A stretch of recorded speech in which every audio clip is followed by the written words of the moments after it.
Кудайшыл жаныяда дүнияға келгенмін. Менің анам 13 перзент көрген. Сол 13 перзенттің 10-ы о дүниелік болғанда, біреуі ғана, үшеуі ғана қалған. Мен және 2 әпкем болған. Енді анам мен дүнияға жаңағы бойында көтеріп жүргенде Құдайға мынандай уәде беріпті. Құдай, егер сен осыны маған ұл етіп берсең, мен 37-сінде болған жасы. Қалған өмірімде бір ретте сенің намазыңды, оразаңды қаза қылмаймын деп уәде берген. Соны дүнияға мен келіппін, сол 37 жасында, шешемнің 37 жасында мен дүнияға келгенмін. Содан дүниядан ол кісі өткенге дейін бір ретте намазын қаза қылмаған. 37 жыл, 37 жасқа келгенге дейін 9-дан намаз оқуға керек болса, 28 жыл бұрын өтіп кеткен уақыттың барлығын есебіне қайтадан намаз оқыған артық. Оразаны қаза қылған жоқ. Мұны өстіп, өте Құдайға қатты табынып өткен адам. Енді өзінің білгенінің барлығын анамыз бізге құюға әрекет жасады. Сондықтан мен өте Құдайсыз жанұяда дүнияға келдім, және сол жанұяда өстім. 13 жасымнан бастап мен қалада оқи бастадым. Содан кейін жаңағы институтқа түстік. Институтқа түскеннен кейін марксизм, ленинизм ғылымын оқи бастадық. Сол кезде жаңағы ғалымдардың барлығы өстіп Құдайдың жоқ екенін дәлелдеп жатыр. Оған жаңағы физиктер бүйтіп айтқан, сөйтіп айтқан деп сондай нәрселерді оқи бастағаннан кейін мынау ғалымдар соншама жаңағы білімді адамдар менің анамнан көбірек нәрсе білетін шығар олар.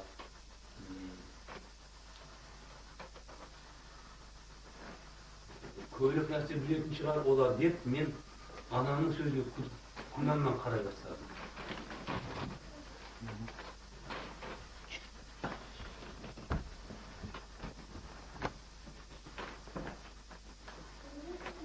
Сөз сәл тоқтатып жүрмейді. Қайыр келдіңіз. Жаңағы Құдайшыл жанұяда дүнияға келдім. Осы үшеуміз басынан бастасақ болмай ма? Түсіріп жатыр ма? Басынан бастайық осыны. Ол сен сондай күмән келе бастады. Сол кезде жаңағы горком партияның жанынан, горком комсомолдың жанынан атеистер курсы ашылды. Мен сол атеистер курсына жазылып, оны қызыл жаңағы неге бітіріп шығардым. Сөйтіп қып-қызыл атеист болдым. Атеист дегеніміз Құдайсыз деген сөз. Енді шыққаннан кейін ауылға келдік. Келгеннен кейін енді жұртқа жиналған жерде о Құдай жоқ деп сондай жаңағы жүйелік неде айта бастады жұртқа. Айта бастады мен өзім. Құдайда, тойда, анау деп отырған ауылшаруада тура сөйтіп Құдай жоқ деп айта бастаймын ашық. Сөйтіп үлкен кісілер біраз үндеместен қалады. Кейбіреу иә дұрыс айтқаным дейді. Мен енді ойлаймын, мен сондай біліммен оларды жаңағы емкек жібердім деп ойлап тұрамын. Сөйтсем олар қорқады екен. Жоқ, Құдай бар деп айтуға қорқады екен. Өйткені 60-шы жылдары осы Құдай деген адамдарды жаппай жазалап, қамап, соттап, сондай жағдайлар болған.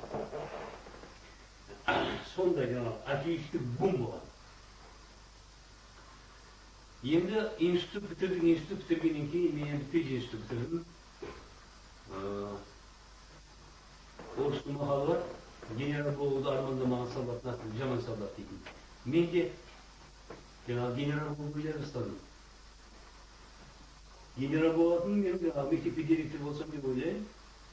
Оның мектепте директор болу үшін партияның қатарына өтуім керек. Коммунист партияның қатарында болмасам, ешқандай қызметке сайламайды. Соған жаңағы ол кезде неден сынақтан өткізеді. Қазіргі тест сияқты. Сонда сол бюроның мүшесі болады, 9-11, соның біреуі қалай да сұрақ қойғанда Құдай бар ма деп сұрайды. Сөйтіп жаңағы маған да Құдай бар ма деп мен жоқ дедім, қайтпай. Сөйтіп мені коммунист партияның қатарына қабылдады. Енді бір затегник болған. Ол затегник, он затегник болғысы келмейді. бірақ өзі құдайшыл адам. Оған енді құдай бар ма деп сөйтсе, ол жоқ деп айтайын десе, құдайдан қорқып тұр. Бар деп айтайын десе, онда ол главзатек болмайды. Сонда жаңағы құдайдан басқа құдай жоқ деген ғой. Ана отырғандардың бәрі жоқ деген сөз естіген, құдайдан басқа құдай деген сөзді естімей қалған. Сонда жалғыз құдай бар, құдайдан басқа құдай жоқ деп айтқан осындай жаңағы бір анекдоттық деңгейде қызықтар болған. Сонда біздің қатардағы бір қызметкер болуымыз үшін аузымыздан осы сөз шығу керек.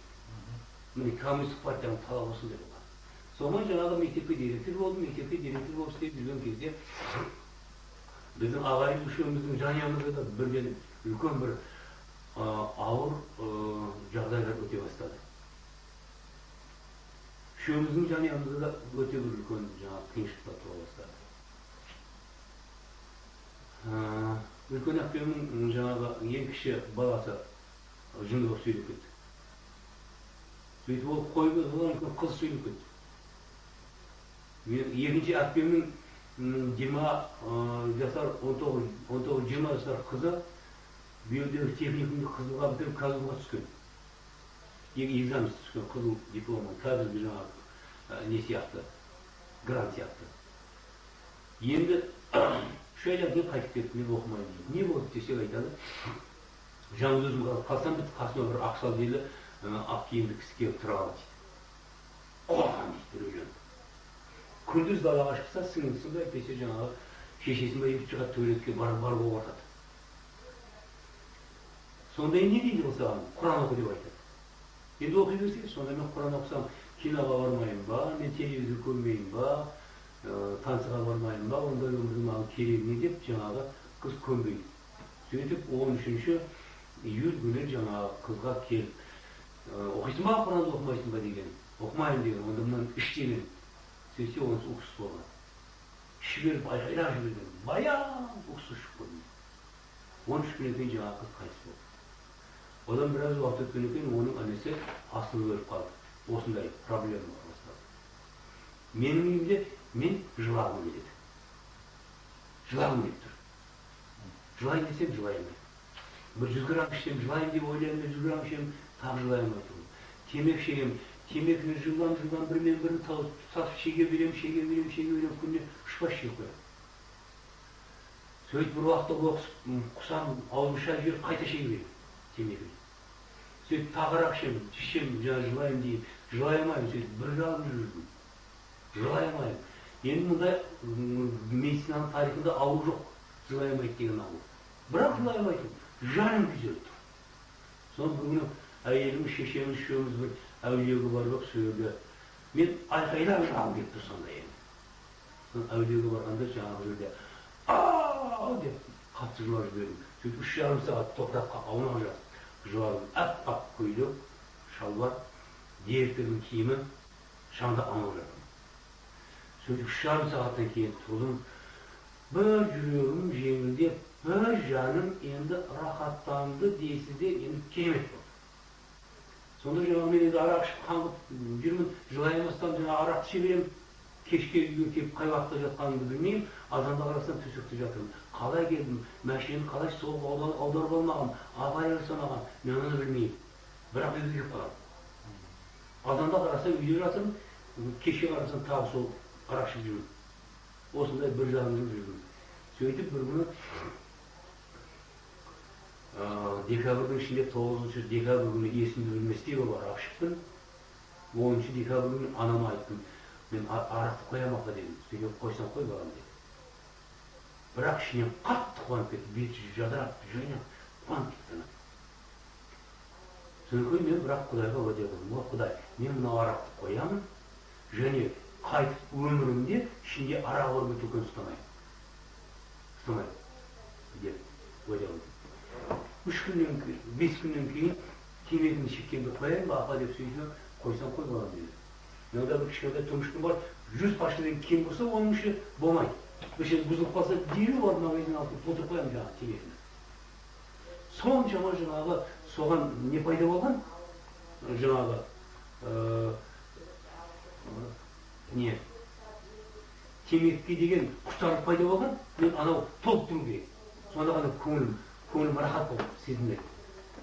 Сөйтіп жаңағы темекіні тастаймын, апа деп сөйтіп тастасам таста боламын. Енді мен Құдайға уәде қылдым. Өзімді Алла дейміз ғой. О Құдай, мен темекіні тастадым. Сенің алдында мен уәде беремін. Енді өмірімде ішінде несі бар, сигареті бар, қашын ұстамаймын. Мінекей биыл қазір 29 жыл болды мен арақ бар бөтелкені ұстамаған. Ішінде сигарет бар, темекіні қашын ұстамаған. Құдай маған осындай не берді.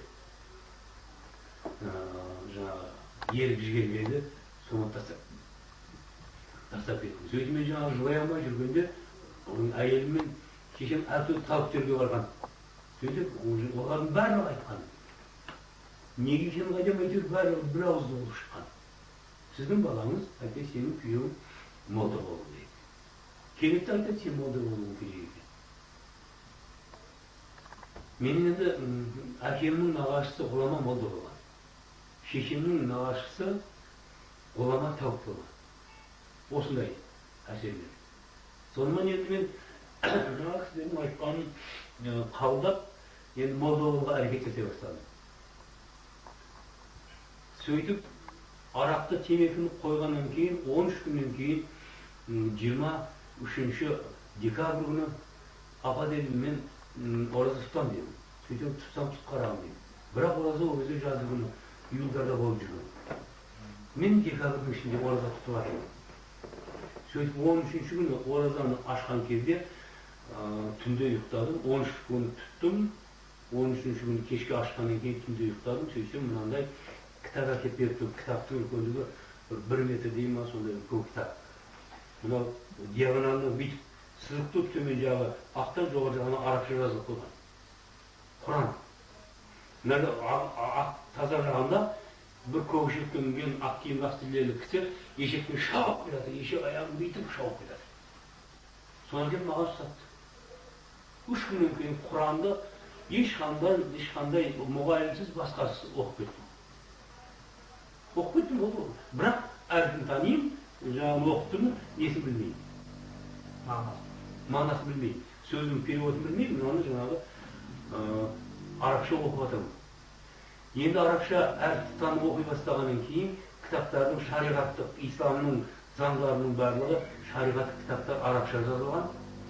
Ташкент, Тараз, Сарыағаш, Келес, Кентау, Түркістан, Сайрам осы аймақтағы шариғаттың кітабы бар кітап деген жерге барып кітаптың бәрін жинап саудаласпай кітапты қанша десе сонша аламда кете береді.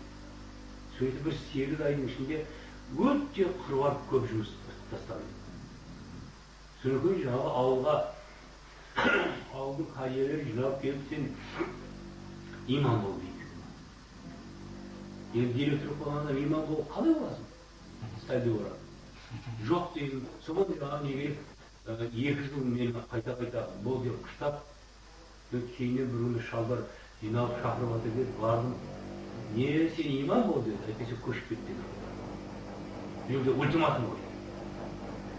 Сөйтіп жаңағылар маған жаңағы батасын беріп, имам сайлады. Сөйтсек ауылдардың, көрші ауылдардың бәрінде де имам жоқ. Бұрынғы кәрі кісілер қайтыс болып тұрған, жаңадан келіп жатқан кадр жоқ, медресе жоқ, басқа жоқ. Сонда жаңағы имам жоқ. Ауылдың бәрінде имам жоқ. Енді 9 ауылға мен бірден имам болып жұмыс істедім. Бұл өте ауыр жұмыс болды. Аптасына 5 күн, 6 күн қызметте отырасың. Қызметте отырғанда, отырған жерің бәрінде Құдай жайында бір әңгіме айту керек. Сол жердің ең тамағының жақсысын жеу керек, қақиып отыру керек. Бұл өте ауыр жұмыс керек. Сонымен жаңағы 9 ауылдың 5-еуіне өзім дайындадым. Имамдарды оқытып өзім жаңағы дайындадым. 3-еуі өздері дайындап алды. Шымкентке, Сайрамға жіберіп оқытып дайындатып алды. Ал енді қалған неге 8 ауылға, жоқ 5 ауылға мен өзім дайындадым. Сөйтіп, сол ауылдың жігіттері, сол ауылдарға имам етіп сайлап, 9 ауылдың бәрінде де имам болды. Мен де өзіміздің ауылда имам болды. мінекей өстіп иман болып жүргенде бір менің байқағаным адамдар өте қатты мені қадірледі. Қатты қадірлеген соншама тіпті олар мені әулие қатарында санаған екен. Бір көзі тіреген әулие бар еді, соған екі қызымды, әйелімді алып мәкшемен апардым бір күні. Немерелермен бәріміз бардық. Сөйтіп, жаңағы жерде Бәшар деген кісі әулиенің шырақшысы екен. Оны орысша усмотрение сондай шырақшысы, Бәшар деген кісі екен, 82-де кісі екен. Жаңағы дастарханға әркім барғанда сумкамен бір нәрсе алып барады ғой, жаңағы дайындап, самауырға шайып қойып, бір уақытта Құран оқы деді маған. Жоқ, мен жай ғана намаз қылдым, жай ғана сен үшін мен Құран оқымаймын деп сөйтем. Жоқ, сен ондай емес, түрінен көрініп тұр, оқы Құран деді. Мен Құранды оқыдым.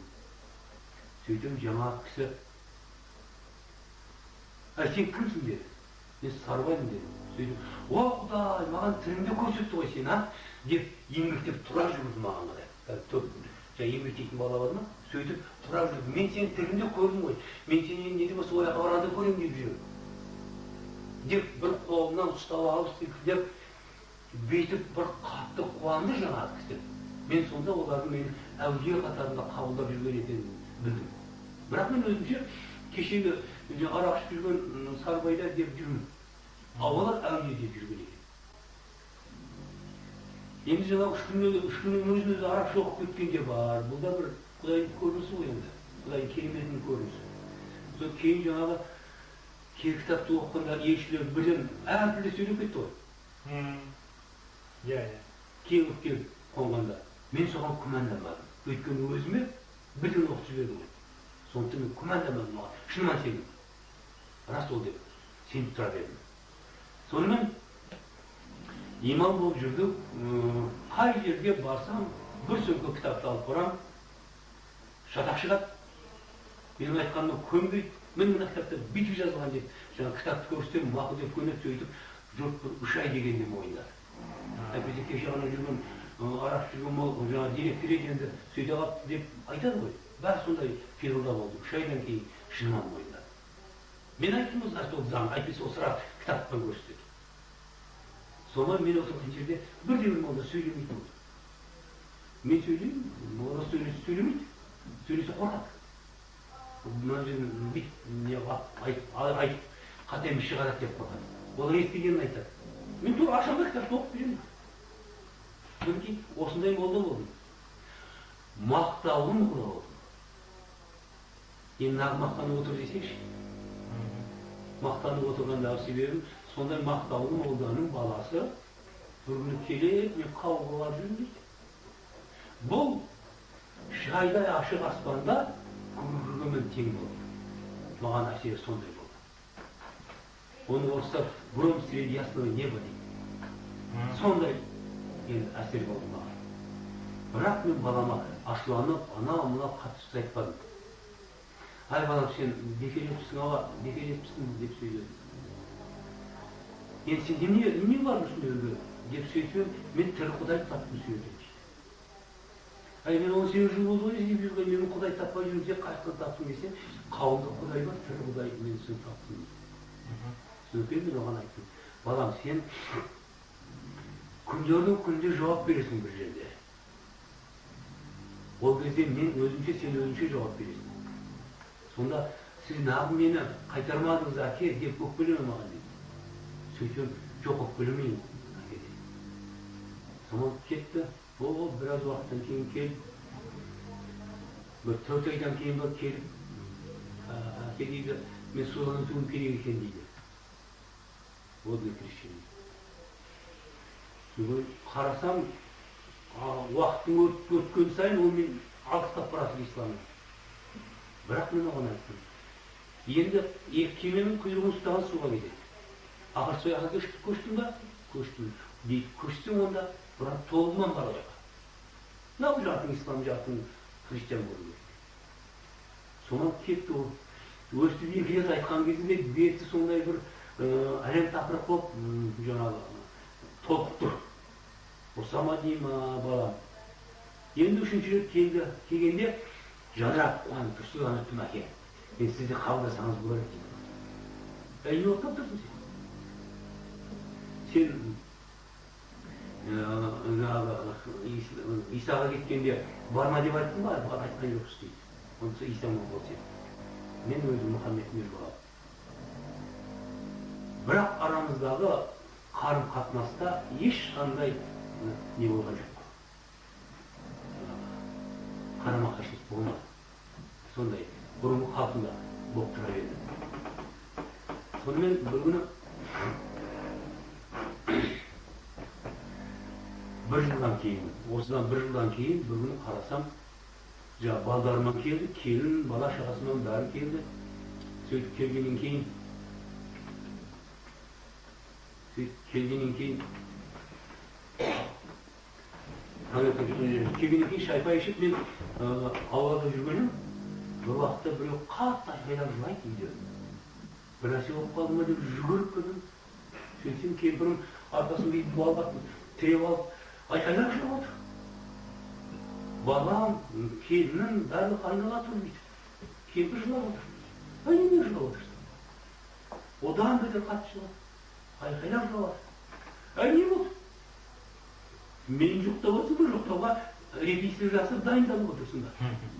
Егер мен жоқтап отырсам, тірімін.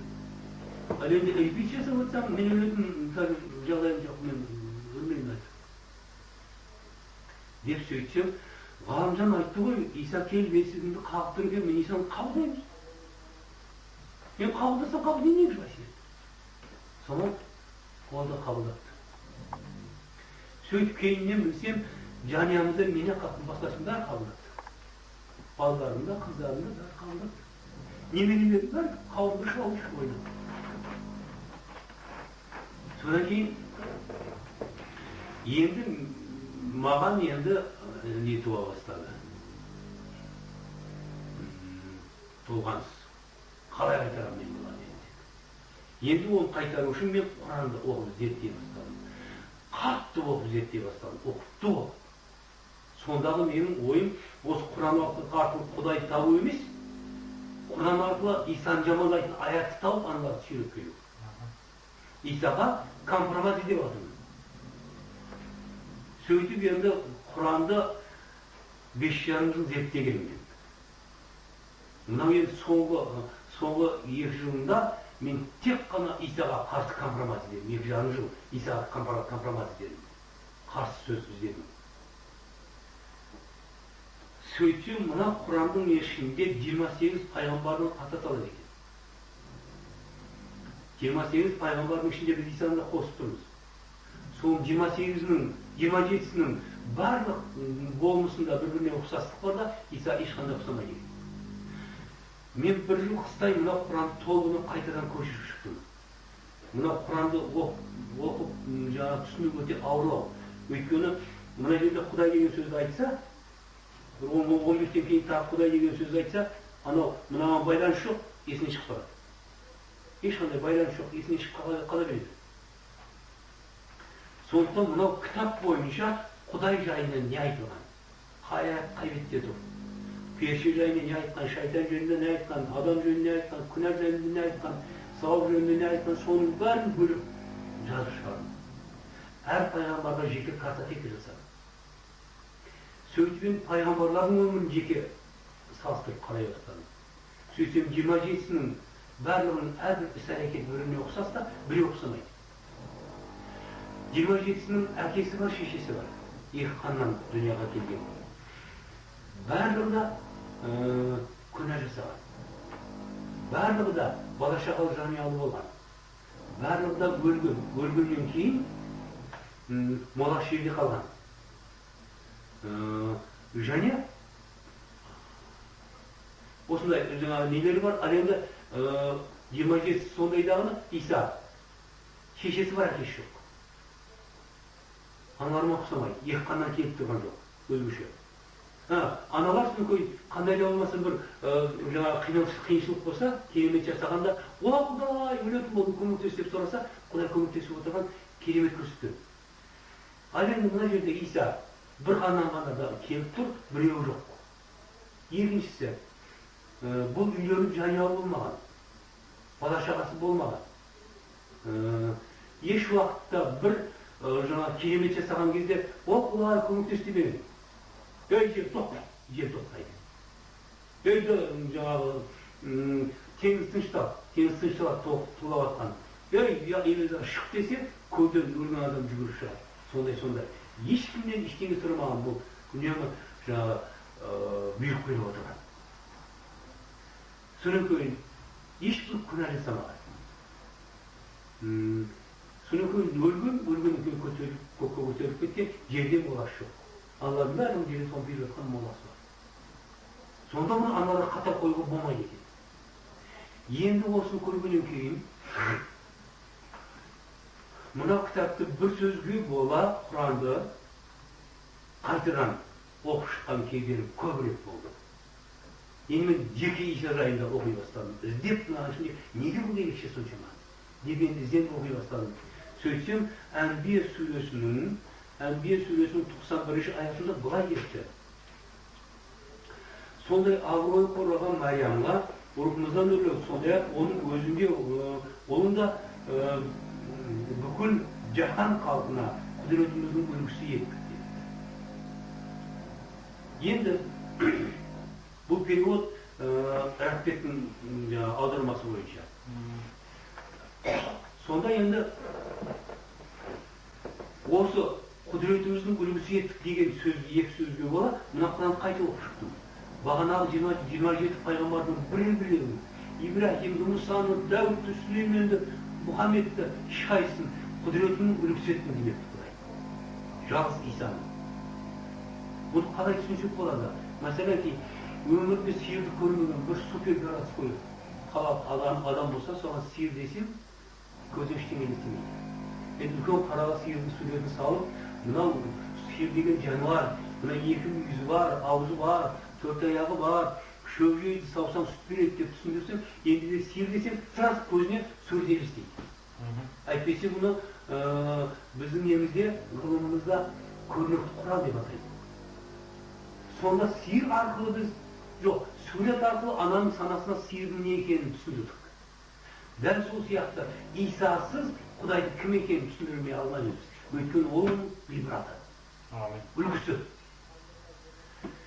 Енді тағы кімді осында үлгім деп айтты екен деп іздеп қарасам, бірде-бір басқа пайғамбарды біз ғибратымыздың үлгісі еттік деп айтпапты. Құдіретіміздің үлгісі еттік деп айтпапты. Жаңыз Иса. Арғай кеттік. Имран сүресінің 50-56 аяттарында былай депті. Осы Құранды сөйтіп қатты оқыған кезде, қатты зерттеген кезінде 4 аят менің өмірімді 180 расқа қайырып жібермейді. Мұнда былай депті. Сол уақытта Алла, Иса, сені мен алушымын. Сондай-ақ өз тарапына көтерушімін, әрі қарсы болғандарға тазартушымын да. Сондай саған ілескендерді қияметке дейін қарсы болғандарға үстем қыламын. Енді менің немерелерім қауымда жүгіріп жүр Иса деді. Сонда оның дәрежесі Құдайдың алдында менен жоғары отыр. 5 жасар баланың дәрежесі, немеремнің дәрежесі менен жоғары отыр. Мен қанша жаңағыдар шығарам, қанша Құран сөйлем, көметін тәсбиғалап жүрмін, әйтпесе жаңағы әртүрлі исламның шарттарын орындап жүріп көмектесіп жүрмін, тұмар жазып беріп жүрмін, соның бәрі істегенде менің ана 5 жасар немеремнің дәрежесі менен жоғары бар. Менің енді өзімшілігім қозғалып, қалай мен одан төмен екенін деп қызғана бастады. Ары қарай оқыдым. Сөйтсем былай депті. Енді осындағы дәрежесін үстем еттім, ілескендердің дәрежесін үстем еттім деген сөз үшін Құранды қайта оқып шықтым. Сонда Мұсаға ілескен дәрежесін сондай жоғарылам деп айтпақты. Сүлейменге ілескен дәрежесін жоғарылам демепті. Тек қана Исаға депті. Енді ары қарай. Әлем сондай қарсы келгендерді дүниеде де, ақыретте де өздерін қатты азаптан қиямын. Әрі олар үшін ешбір жәрдемші болмайды депті. Бұл мәселе мынандай. Біздің өмірімізде болатқан барлық проблема, ауру, сырқау, тағы сол сияқты апатқа ұшырау, әйтпесе жаңағы жерге құзға жуынып кету тағы сол сияқтының барлығы тек қана біздің өмірімізде Исаға қарсы болғаннан болады екен. Исаға қарсы болғанға ғана жіберемін депті ауыр азапты. Бұл дүнияда о дүнияда да тұзаққа тастайын депті. Енді осы сөз үшін кітапқа қайта оқып шықтым мына Құранды. Бұл өте ауыршаруа болды мен үшін. Мұнда бүйтіпті. Исаға қарсы келгендерді бұл дүнияда да, ол дүнияда да өздерін қатты азаппен қинап, әлі оларға ешқандай жәрдемші болмайды. Енді мен бағынып пайғамбарлардың бәрін қайтадан тексеріп қарадым. Мұсаға қарсы болсаң ұрсам демепті. Дәуітке қарсы болсаң қинайын демепті. Сүлейменге қарсы болсаң қинайын демепті.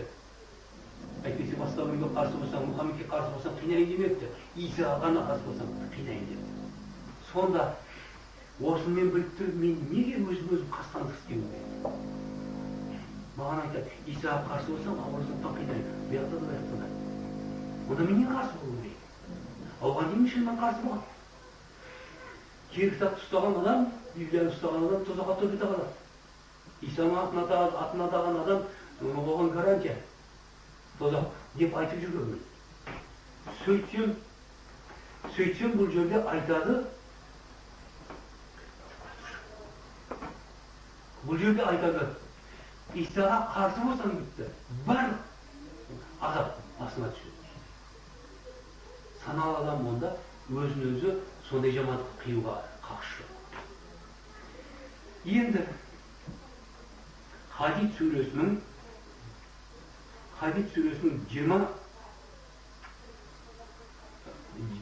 аятында былай кетті. Сосын олардың артынан жалғасы түрде елшілерін жібере отырып, Мариям ұлы Исаны жіберіп, оған ілескендердің жүректеріне жұмсақты мейірім салып кетті. Мұнда қандай мән бар? Құдай айтады, егер сен өзіңе қарсы күнә жасаған адамды кешірмесең, мен де сені кешірмеймін. Ал енді жұмаққа кірудің ең басты шарты, біз кешірілген болуымыз керек. Біздің барлық істеген күнәмізді Құдай кешірген болу керек. Енді Құдай мені кешірген болу үшін мен өзім кешірген болуым керек. Айталық, сен маған бүгін бір қатты ауыр сөз айтып, менің көңіліме тиіп, сен мені мысалы жаңағы неттің. Ыңғайшалай қалдырым дейік. Ертең келіп атасы мені кешіріңіз десем, менің жүрегімде тас жүрек болса, сен маған кім едің? Сен менің немереме жассың. Қандай сенің әкеңнің ақысы бар? Деп бірдеңелерді айтып, мен саған ұрысып тастадым. Мен сені кешіре алмаймын, өйткені жүрегім тас. Достар, мен әке сауалдық деймін. Ал егер менің жүрегімде жұмсақтық болса, жарайды балам. Жарайды балам, мен кешірдім сені. Деп мен кешіре аламын. Енді мен жұмаққа кіріп көрейінші. Мен жұмаққа кіру үшін кешірілген болуым керек. Мен кешірілген болуым үшін мен сені кешірген болуым керек. Сені кешіру үшін жүрегімде жұмсақтық болу керек. Оны Иса алейхиссалам айтты. Сонда жұмаққа кіруіміздің кілті Исаның қолында тұр. Мүмкін емес, басқа жол жоқ. Әлемді Құдай айтады, сен өзің кешірмесең өзіңе жамандық істеген адамды, мен де сені кешірмеймін. Кешірмесең кірмейсің. Қайда барсаң сонда бар. Ал енді ол үшін сен кешіруің керек. Сен кешірейін десең жүрегің тас. Ал енді басқа тағы кім көрсін айтып деймін, тағы іздеп көрдім. Сөйтсем 27 пайғамбардың ешқайсысын Мұсаның соңына ілескенге жұмсақ салдым демепті. Дәуітке ілескенге жұмсақ салдым демепті. Ешкімге салдым демепті. Тек қана Исаға ілескенге деді. Енді соңғы сүре Ниса сүресінің 58-59 аяттарында былай кетті. Олай емес, Алла оны өз тарапына көтерді Исаны. Алла өте үстем хикмет иесі. Кітап иелері, біздің бәріміз кітаптың иесіміз. Көрге көңілінен кейін, адамдар көңілінен кейін мүмкін әкідегі екі періште келіп сұрайды. 5 сұрақ қояды. Соның біріншісі, Раббың кім? Әйтпесе жаратушы кім? Раббым Алла. Құдай. Кітабың қайсы? Кітабың Құран деп жауап беруіміз керек. Мысалы үшін. Біз кітаптың иесіміз. Ал енді мына жерде айтады, кітап иелері Исаға өлімінен бұрын әлбетте иман келтіреді. Әлбетте деген сөздің қазақшасы обязательно деген сөз. Өзі? Және қиямет күні ол оларға өзі куә болады. Қиямет күнінде жаңағы шариғаттың несі бойынша қыл көпір болады, ол жерде таразы болады. Бір таразының басына сауабың салады, біреуіне жаңағы күнәңді салады. Егер сауап басып кетсе, жұмаққа өтесің, күнә басып кетсе, тозаққа түсесің деген жаңағы қағида бар. Сонда сол жерде болатын ұлы соттың төрағасы Иса. Енді Иса сөйтіп қарап тұрап та миллиардтаған адам келе жатыр. Жаппай барлығы. Анау, мен қабылдаған өткізіп жібер дейді. Оларға өзі куә болады депті. Өте үстін қызмет есі. Кітап Исаға өлуінен бұрын әлбетте иман келтіреді. Әлбетте. Мүмкін емес өткізсін болмайды. Өзі ертейту керек. Исаны менің құтқарушым деп қабылдау керек әркім. Және қиямет күнінде оларға өзі куә болады. Сөйтіп, анау, мен қабылдаған өткізіп жібереді. Осыны оқыған күні, осы аятты оқыған күні түнде түнімен ұйықтаған жоқпын. Түнгі ұшып жатырмын, ұйықтаған жоқпын. Сөйтіп, азанда ерте тұрып Шымкентке кеттім. Шымкент Сымболқының жанында 17-ші неде менің балам тұрған, жаңағы үлкен балам. Сол жерде салмақта сол қауымды көрген, басқа қауымның Шымкентте бар екен де білмеймін. Сол қауымға келдім ғой, менің баламды соған барып жүргенде. Сөйтіп, жаңағы кесе моншақты жаңағы ер кісі әйелдер тұр, Аллилуйя Иисус деп жазып қойған жаңағы нені мойындарына табы атты. Келген адамның барлығын сонда күліп қарсы алып жатыр. Сөйтіп, барлығынан қандай проблема, немен келдіңіз, қандай проблема бар деп сұрап жатыр. Мені де сұрады. Және келе жатқан кезде мен жаңағы ойланып келе жатырмын. Жолда авария болып қалсам қайтем, қабылдай алмай кетсем болмайды. Мына өлуінен бұрын депті. Бұл сол секундта қабылда деген сөз. Өйткені мен мынандай өлімді көргем. Менің анам 95-ке дейін таяқ ұстамаған. Бір ретте больницаға жатпаған. Укол қабылдамаған. Өз сөйлеп отырып қисайып кетіп жан тапсырған. Менің өзіме сол елестеп тұр енді. Өлімінен бұрын. Мен шешем құса өліп кетсем қайтем? Азанға енді өлмедім. Жаңағы келер адам қалаға. Жолда авария болып қалсам қайтем? Егер өліп кетсем айтамын Исаға. Келе жатырмын ғой мен деп айтамын деп келе жатырмын. Бірақ өлместен келдім қауымға. Жаңағы қандай проблемаңыз бар, неге келдіңіз деді. Мен Исаны іздеп жүрмін деді. О, мен айдам деп жаңағы кірішмеді мен. Сөйтсе ол жерде бірақ адамдар мені таниды екен. Бәрі деп, имам келді деп, бәрі сөйлеп кетті. Сөйлеп жұрттың барлығы, жаңағы біреу сөйлеп жатырған жақта, мен оның не айтып жатқанда жүзді ұғынбай тұрмын. Жаңағы жұрттың бәрі маған қарап тұр дейді. Бастарын қарап тұр. Сонда бір не болды ол жерде? Бір ерекше бір жағдай. Сөйтіп жаңағы Ұрақта сөйлеп тұрған адам кім бірінші келіп кетті? Үлгірім аяқталатын адам сияқты жүгіріп, натурал жүгіріп барған, жүгіріп шығып кетті неге. Бірақ, аузым Исанда жылап тұрмын. Кетіп барған неге жылап барасың? Нағыз жылап барасың, өзінде емес. Сөйтіп бір уақытта енді ойланып тұрмын. Аппақ сақалының шалын қисайып, жылап тұрған несі деп күлетін болды мыналар деп, бір уақытта қарасам, барлығы түргеп тұрып, сізді Құдай сүйеді деп олар жалып жылап тұр. Соңға не керек? Әйтеуір жаңағы бізді басқа бір бөлмеге алып барып нетті, екінші этажда екен оған кетіп баратын кезімізде бір жас әйел, бір жас кеп қалған әйел екеуі менің алдымда кетіп тұрады. Жас әйел аяғын бүйтіп, әрең қолдайды, екі қол бүйтіп қатпаған. Бұл осылай қолдады. Мен екеуінің артында келе жатырмын. Соған біраз уақытта шығып болыпты бүгін. Сөйтіп стол жасап қойып, екі жағынан қатар отырып, шай дайындаған. 14-15 адам соғын қабылдап Исаны тура нағып менің қас алдымда отырып. Аяғын бүйтіп, зорғаласа қасындағы егде әйел жағын қолтықтап келеді. Қарасам тур қарсы алдымда. Енді анаусы үлкен кісі алады да пешенені аузына қояды. Қырт деп тістеп алады да жерге қояды да шайды әкеліп ұрттайды, оны қояды. Өстіп анау әйел тамақтандырып отыр. Сөйтіп бір уақытта Василий деген бауырымыз Иса жайында уағыз айтты. Содан кейін әрқайсысының проблемасына жеке дұға жасады. Мен маған келіп, сізде қандай проблема? Мен Исаны таппай жүрмін. О, біз табамыз саған, Иса таппай жүрмін. Сөйтіп жаңағы бәріміздің сөйлесіп болғаннан кейін бесеуі келіп, анау жігіт қолын қойып тұрды, анау төртеуі қасындағы қолдарын бүйтіп қызға қаратып тұр. Жаңағылар енді дұға жасай бастады. О Господь, о Господь деп айқайлайды да Құдай шақырады. Бір уақытта прош деп айқайлайды. Нұсқада Господь деп шақырып алып, прош деп қуатқан не істеп, жаңағы түсінбей тұрмын. Сөйтіп шайтанға кет деп Құдай шақырып тұрған екен бұлар. Мен оны білмеймін. Мен қабылдай тұрмын. Өзім бір түрлі жағдайда тұрмын мен өзім.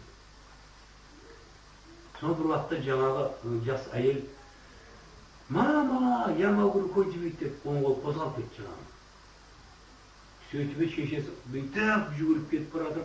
Жаңағы орнықтады, думалата келіп қызын құшақтап айқайлап жылады. Содан кейін аналар бағанағы айқайлаған ба, бұратылар енді шыңғырып айқайлады. Господь, Господь, приди! Сөйтіп айқайлап жатыр, прош деп. Бір уақытта мама и другой рукой могу двигать деп жаңағы қызын бір қол қозғалып кетті. Көзім менің арқымда болды, бұланайды. Мен 20 жыл мешітте жүрсем, оның 18 жыл мен өзім имам болсам, сондай керемет мен мешіт соққызсам, бір ретте мен сөйде сондай бір кішкентай құлысты көрген жоқпын. Кереметті көрген жоқпын. Бұл жерде керемет кітаптағы ол кезде сәл керек кітапты оқып көрген.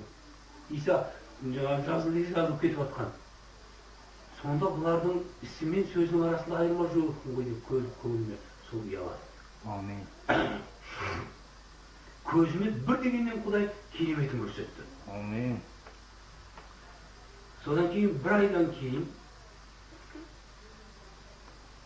шамалы бір айдан кейін, түсімде қарасам, мынанда бір беткейде тұр екенбіз.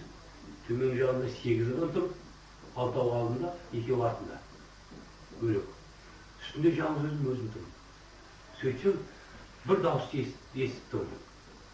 Қазір ақ бұлттан ұшып келеді деген. Енді оған дейін мен киелі кітаптан оқығам, Иса ақ бұлттан ұшып келіп, көтеріп кетеді екен деп. Мен түсімде ойлап, мыналар қазір Иса келеді екен ақ бұлт баған ұшып.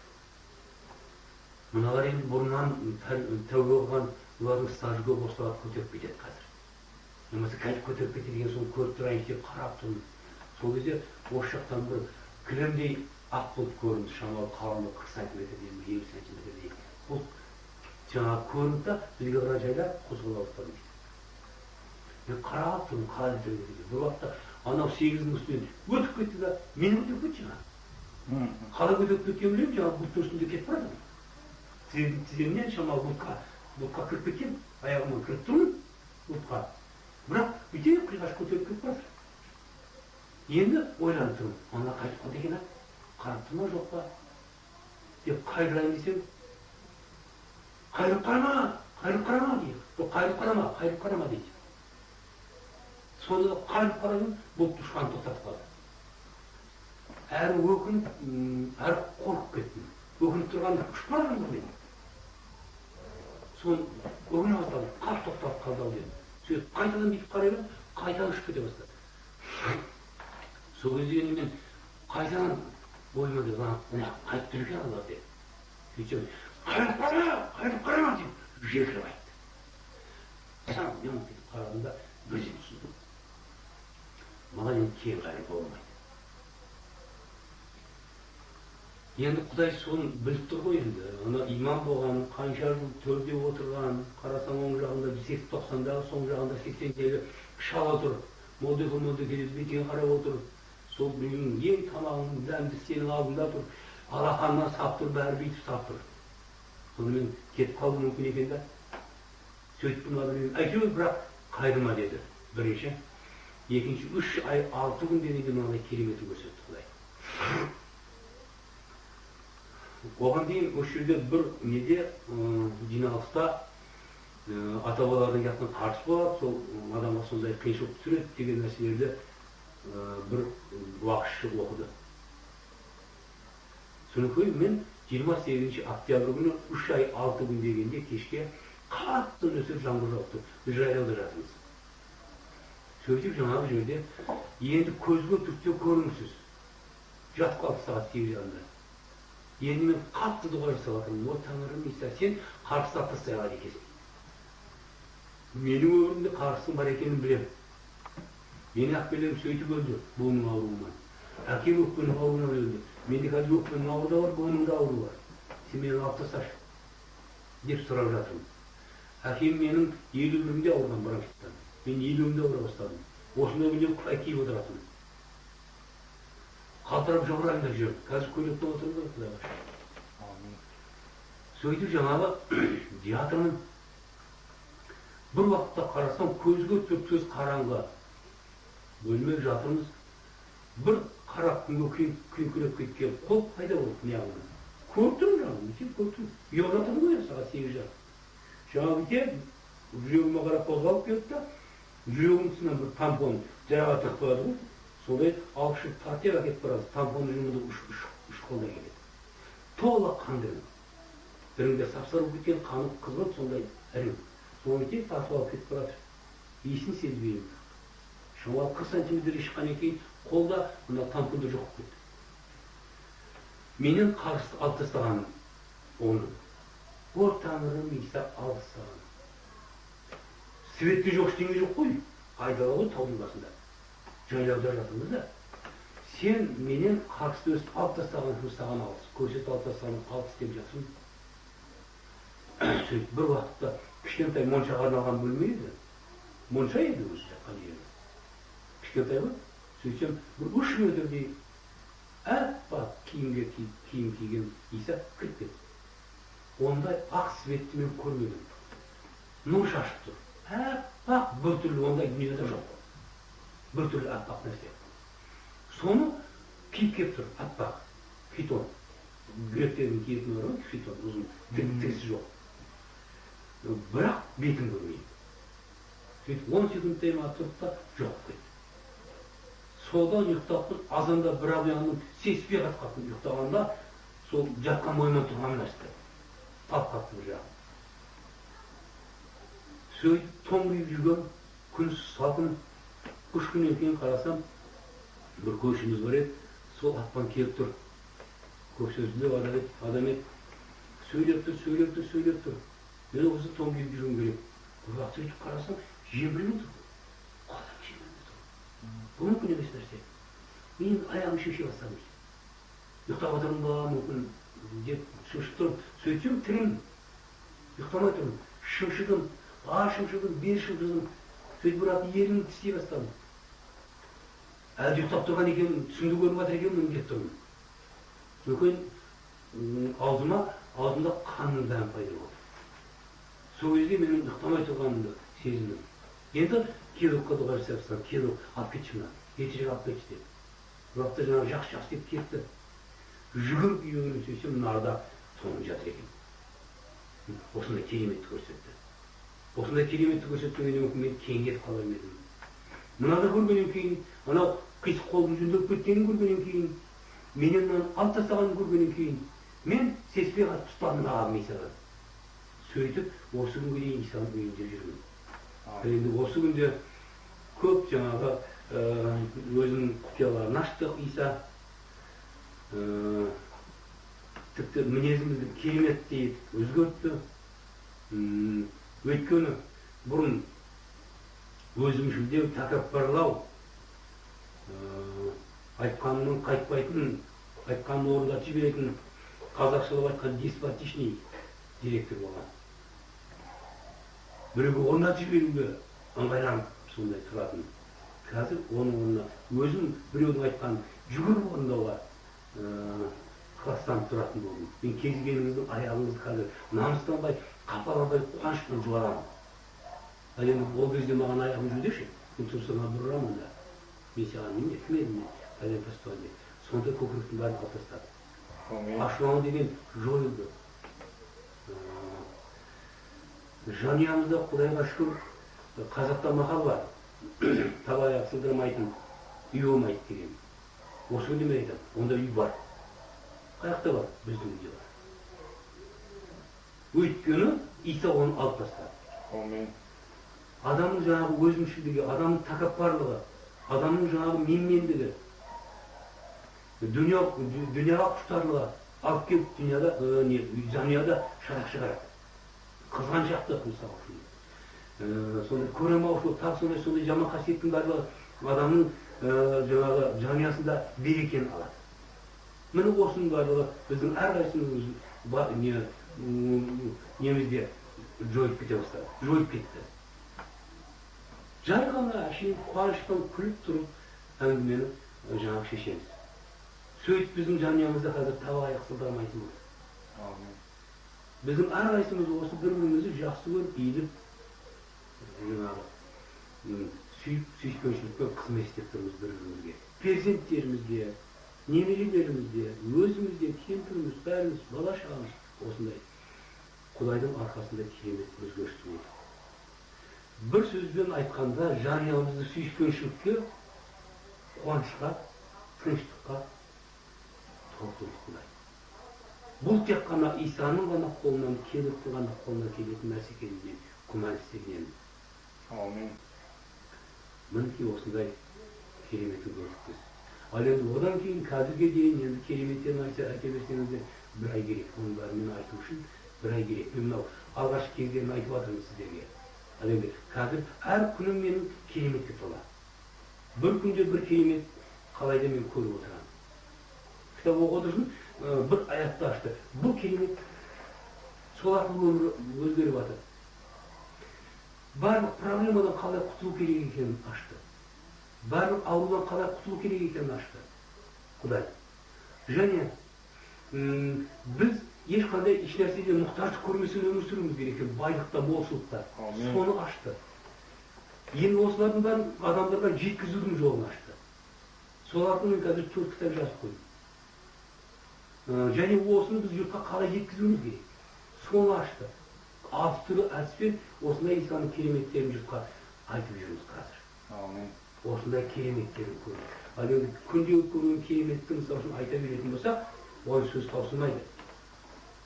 Өткенде мына кітапқа сәйкес мен бір осы жерде бауырлар жиналып бізге осыны түсіндіріңізші деп 9 адам жиналыпты.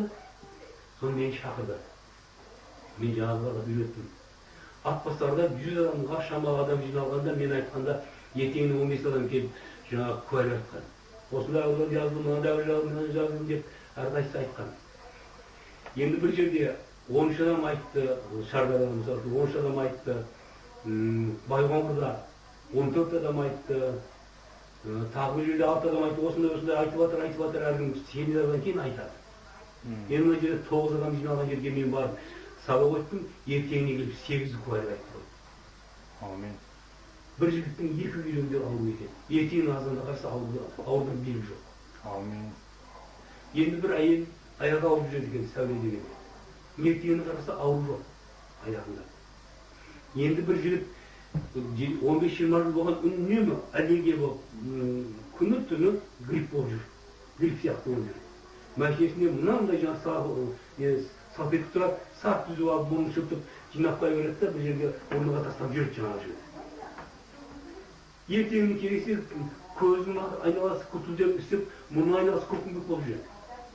Ертеңіне қараса, тап-таза. Не болды? Жоқ болып шықты дейді. Мен осындай кереметтерді көрдім. Енді Алматыда бір қызық куәлік болды.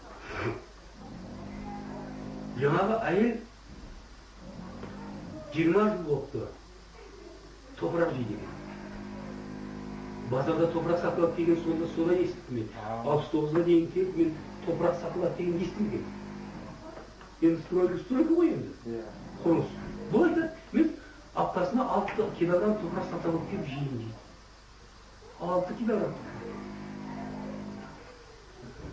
Сүнікін аяғыма ұрады дейді. Тырысып қалады, алып қалады дейді. Күніге түнімен кемі 6 рет, 7 рет тұрып үстеп, басыма қойып қоямын, соны ұстап тұрып, сүнікін ұқалап қайтадан жатып ұйықтаймын, сөйтіп жүремін дейді. Енді барды доға жасаған. Ya şeytan, buna avrunu aldап kет менің өмірімнен. Деп, жаңағы Исаның атынан билікке сәйкес дұғайласақ, далаға алып шығып, мына селофан ұстап, я шайтан, мына топырағын өзің жеме деп лақтырып жіберді. Amin. Сөйтіп ертеңіне жаңағы сабаққа келіп тұр, бұл не семинарияның бітірушілері. Жаңағы әйелде семинарияда оқиды. Сөйтіп жаңағы ертеңіне келіп, сөйтіп ертеңін азанда балдарын сабаққа жіберейін деп тамақ беріп жүргенде есіме түсті дейді, түніме тұрмақпын ғой мен. Түніме тұрмаған. Сөйтіп ол өмірлерде қарасам, сәл топырақ жегім келіп тұр дейді. Я шайтан, жемеймін, ал топырағын қалдап кет деп, қайтадан айттым, құтылдым ата деп, бір қуанып келді ғой жаңағы. Мінекей, осындай кереметтер болып жатыр. Amin. Енді жаңағы екі бүйрегінде ауырып тұрған жігіт ертеңіне келгенде түк жоқ, белгі болмай қалған. Нормально болған. Енді бір әйел келді Атыраудан. Ақтаудан ба? Атыраудан. Жаңағының бір бүйрегі 3 сантиметр болып қапты. Өзі нормальный бүйрек 12 сантиметр болып дейін. Біреу 9 сантиметр болып қапты. Біреуі 3 жылда 3 сантиметр болып қапты. Енді ол есептеп отыр. Енді 3 жылда мен біреу 9 сантиметр шөйлі. Енді мен оған жаңағы түсіндіріп не қылдым. Бірақ сен қазір барып неге түсіп кел дедім. Жаңағы дұға жасаған бұрын неге түсіп кел дедім. Өзіге түсіп келді. Жаңағы размерін алып келді. Сонан жаңағы дұға жасадық.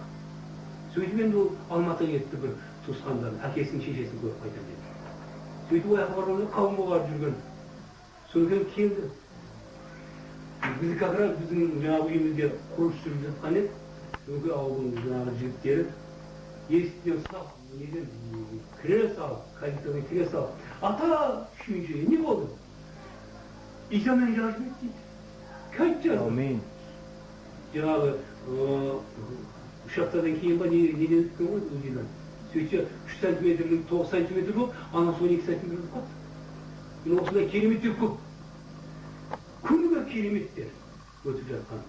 Мінекей осындай кереметтерін көрген сайын сол жұртқа жеткізуге әрекет жасап, күні түні қызмет жұмыс істеп, мен жаңа кітаптарды жазып, жұртқа таратып жатырмын. Содан үш республика деңгейінде, Қазақстан, Қырғызстан, Өзбекстан деңгейінде біз ізғабар жүргіздік. Осы күнде жүргізіп жатырмыз. Мына кітаптар сол 4 республиканың деңгейінде таралып кетті. Россияның қазақтарына, Өзбекстанның қазақтарына, Қырғызстанға, олар қазағына да, қырғызына да бәріне тарап кетті. Қазір Исаның кереметін көріп, сол арқылы сондай керемет өмірге қол жеткізіп жатқандар сансыз көп. Мен осындай кереметтерін көріп жатырмыз. Құдайға шүкір. Amin. Шамам жеткенше қысқартып айтуға тырыстым. Қанша жыл директор болып, қанша жыл имам болып, қанша жыл сенуші болып жатырсыз қазір? Сізге бір сұрақ. 10 жыл директор болдым. Мектеп директоры ма? Қандай? Мектеп директоры болдым. 2 мектепке директор болдым. Екеуі де орысша қазақша аралас болды. 20 жыл молда болдым, оның 18 жыл имам болдым. Қазір енді 8 жыл, бүгін нешесі? 28-і. Тамыздың 28-і. 8 жыл, 3 ай, 6 күн. Құдайдың кереметі. Исада болған. Бірақ бүкіл өмірімде көрген жаңағы кереметтерімнен Исадағы бір күндегі көрген кереметім 10 есе асып түседі. Күніге керемет, әр сағат сайын, әр минут сайын керемет. Bir ayak açılsa, Құдай өзінің кереметін ашты, bir керемет. Bir адам тәубе қылса, Құдай соны батпақтан суырып алып, тазартты, керемет. Bir жаңағы неден жазып кетті деп есеміз келсе, керемет. Мінекей осындай киелі кітаптың осындай кереметтерін мен көріп жатырмын күніге. Amin. сондай ол керемет дегенде сіздер дұрыстыңыз да менің үйімнің айналасында бір күніге бір жаңағы тоқала болып тау көтеріліп қозғалып кетіп әйтпесе сай төмпеш болып кетіп жатқан жоқ. Анау адамның құтылуы керемет мен үшін. Мына бір аятының ашылуы маған керемет. Бір адамның бір аятты түсінуі керемет. Тағы сондай. Бір адамның қазір менің өзім жазып кету керемет. Жаңа 9 адам бірінші күн келген, ертеңіне қарасам 18 адам кетті. Жаңағы жазылған 9 адам әрқайсысы біреуін етіп кетті. Оның ертеңіне үшінші күні 23 болып кетті. Сөйтіп өздері сүйреп келді. Жаңағылардың қаншасы жазылып кетіп жатыр. Ол жерде менің қызметім жоқ. Мен просто оларға түсіндірдім. Бүйтіп сен жазып аласың. Олар жазып аласың. Керемет.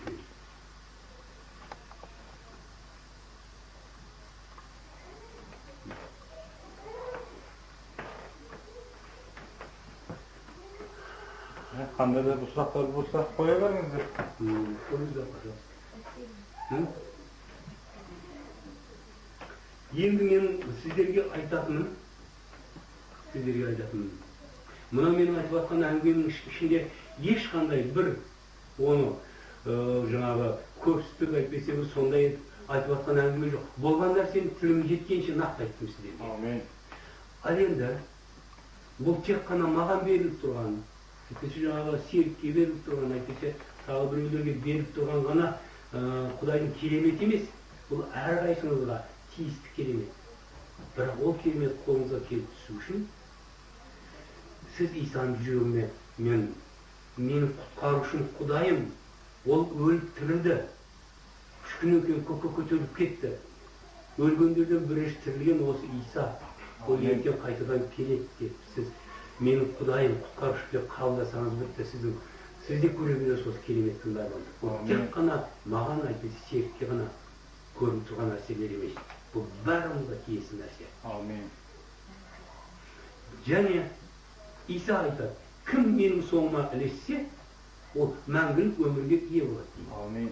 Әдетте бізге берілген өмір мәңгілік. Біз мәңгілікте өмір сүреміз. Өйткені Құдай айтты, мен рухани жағынан өзіме ұқсас етіп адамдарды жараттым дейді. Біз оған ұқсаспыз. Ал енді Құдай өлмейді, ол мәңгілік. Біз де өлмейміз мәңгілік. Енді ол жерде мынандай бір ескеретін нәрсе бар. Көрден арыға 2 түрлі жол бар. Біреу жұмаққа барады, біреу тозаққа барады. Бұл жол уақыттың өтуімен кеңірек алшақтай түседі бір-біріне. Енді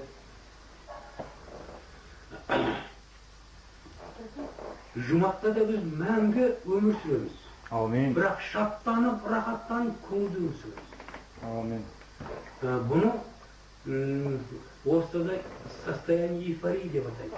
Ол деген мысал үшін айталық, Серік Гран-при Азия даусы болды дейді. Әйтпесе чемпион олимпийский дейді. Ол оған тұрады, Серік. Деп оған тұрады. Менен басқа мықты спортсмен жоқ. Мен олимпиада ойынының чемпионы болдым деп қуанып тұрады. Бір күн, 2 күн, 10 күн бәсеңдей бастайды да, кейін ол қалыпты жағдайға келіп өшеді. Мінекей осындай деңгейді жаңағындай шаттанып қуану деп атайды. Жұмақта өсіп шаттанып қуанып тұра бересіз тоқтамастан. Амен. Өйткені барлығы керемет жақсы. Ал енді тозақтың мәнін бүйтіп айтыпты. Құранның Ниса сүресінің 55 аятында. Аяттарымызды өтірікке шығарғандарды біздің тозаққа лақтыратынымызда күмәндарың болмасын. Терілер күйіп таусылғанда тозақ азабын тарта беру үшін жаңа тері пайда аламыз. Алла оны әрдана деп. Бағана айтылған аяттардың бәрін сен өтірік десең Құрандағы, оны Құдай сені тозаққа лақтырады. Мына мен түсінік беріп жатқан аяттар бар, 4 аятқа мен түсінік бердім ғой. Соны өтірік деп айтсам бітті, қарағым тозақ лақтырады. Енді тозақтың келбеті мынандай. Бүкіл денең бір дегеннен күйіп жатады. Бүйтіп қолыңды қысып тұрсаң, алақаның іші күйеді. Жаман сөйлеп болмасаң, аузыңды қысып тұрсаң, ішіне етпен күйе береді. Бүкіл денең бірден күйеді. Дене күйіп жатыр. Тер күйіп бітті, ет күйді, сүйек күйді өлі береді. Онда тозақ азабы ада болып қалады. Сондықтан Ол адам үшін қайтадан термен жақсы жүреді. Қайтадан келеді. Тағы жақсарады. Өстіп шексіз күйіп тұра береді. Ең жігіттің жігіті ау деп шыңғырып тұрады. Сондықтан тозақ қашанда шуқат алады. Қасірет жеңіп айқайлатылады. Ол жерде ол екінші өліммен тең. Өлейін десең өлмайсың, ол тоқтамайды. Ал енді Інжілде жазыпты, оты да сөнбейтін, құрты да өлмейтін жерде. Сөйтіп от күйдіріп атса, астынан терінің астында жаңағы қазып құрттар жеп атады. Міне тозақ дегеніміздің келбеті осы. Не тозаққа түсіп мәңгі өмір сүре бересің шыңғырып, не жұмаққа кіріп, рахаттанып, жаңағы шаттанып өмір сүресің, қалауыңды апарам. Оны аласың ба, оны ал, бұны аласың, бұны ал, сенің еркің. Бірақ Исасыз адамға жарылқану, адамға бақыт, адамға жақсылық ақбатап қонбайды. Тек қана Исаға арқылы ғана қонады. Мінекей осындай. Тәңіріміз Исаның аты заң аты ешін. Аумин.